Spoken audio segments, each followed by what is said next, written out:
In this video, I'm going to be walking you through how to fund Opay account from bank app.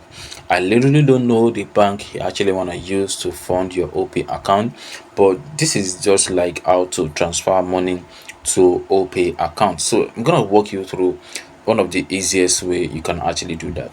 So I don't know the card you added to your Opay, but you can also use this option right here. So once you log into your Opay app, whether you're using an Android or iPhone, just click on add money at the top right here. Once you click on add money, then you're gonna see this page right here. You can see top up with card or account. So if you click on that, you're gonna see your bank that you link to your Opay account.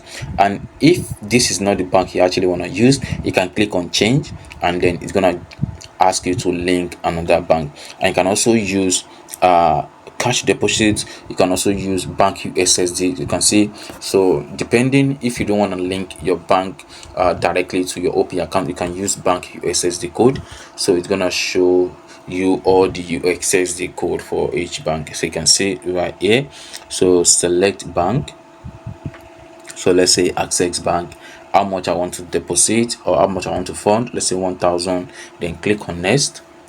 Then you're gonna see the code. So you can see this is the right code you can press in from your phone that you can use to fund your Opay account. Easy peasy. So you can see tap to dial, and you can also see I have completed this the payment. So it's very easy. Once you complete the payment, the money will be transferred directly to your Opay account. Is very easy. So that's how you can fund Opay account from bank app.